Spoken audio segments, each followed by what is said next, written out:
something so undescribable that I had to rewrite this maybe like 10 times in order to actually get it right, because honestly I had no words to describe what the fuck I was actually going through. And that's going through a spiritual attack.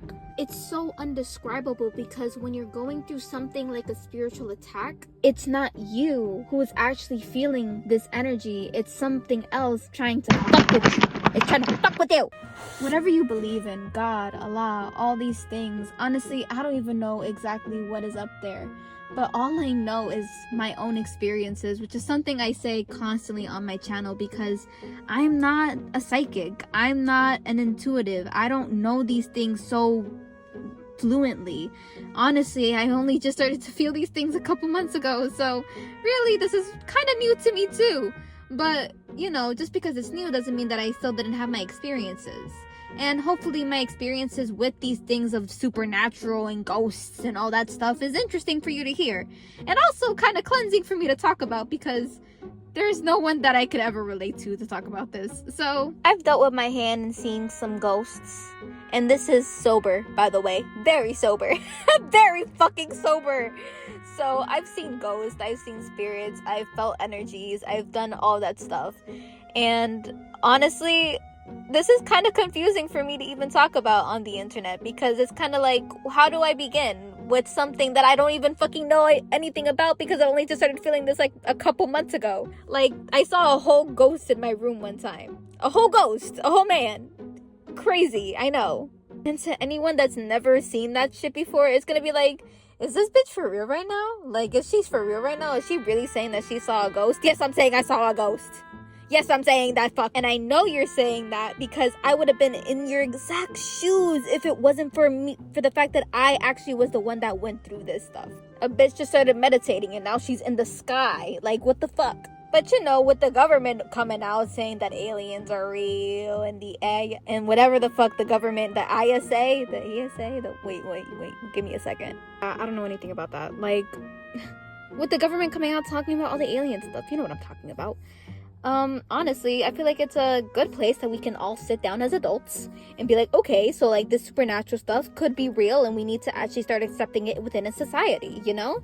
And considering the fact that there's a lot of people coming out with their stories, I think it's a good place to be like, let's all be adults and actually really talk about this. To talk about energies, to talk about the supernatural, to talk about the fact that we all can feel each other and like we all can simultaneously feel each other's energies and all feel each other's like thoughts, feelings, and emotions, especially if you're empathetic and you can feel energies like that.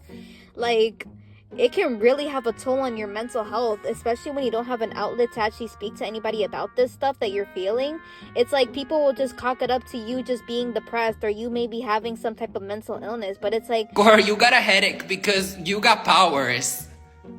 You have real powers inside of you. You're magical. Also, disclaimer, this is actually a very, very serious disclaimer. If you have any sort of medical thing where you need to go to a doctor, you need to take medicine, please continue to take your medicine. Please talk to a medical professional. Please make sure that you're keeping yourself safe and grounded in your reality 24/7, because regardless of this fun talk that we are having, it's important to always make sure that we're talking to our medical professionals about our mental health and our state of being. Don't just listen to a bitch on the internet just talking about her own stuff and being a weirdo. You know what I mean? I'm just being a weird bitch on the internet. Don't listen to me, bro. Just listen to me for fun. Sure. Okay, that's fun. But like, medically, I ain't that bitch to listen to. Trust me, I dropped out of college. So, like, let's really be for real right now.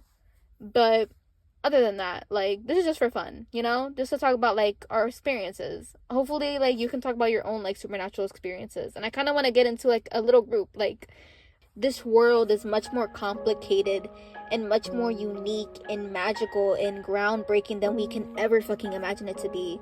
I used to think that this world was so dull, but now that I have this perspective on the world that energy, spirits, ghosts, all these things truly do exist in this world, it's almost like a light was put up inside of me, seeing the world for what it can truly become, what it can truly be with you, because the only way your world is actually going to change is if you decide to change it. Your perspective is only going to change if you want your perspective to change in your reality. And I've actually shifted that perspective into something so fucking magical, bro. And it's honestly very exciting. Does that mean that I don't have day-to-day struggles? No. Does that mean I don't also have grounded experiences? No, of course not. We always have to stay grounded in our reality. But there's always that magical, mystical side to shit. And that magical, mystical side to stuff is what really keeps me going, because I know that there's actually so much more to this world, and it makes me less fearful of things in the future, because I know that stuff is actually so much more magical. There's so much magic in the world, bro. Magic exists, and it's beautiful. It can look disgusting and ugly depending on the person that has a hold of it, but it can also look beautiful and mystic and whimsical depending on the person that also has a hold of it. Anything can be beautiful and anything can be ugly. It depends on how we exactly mold that thing to look.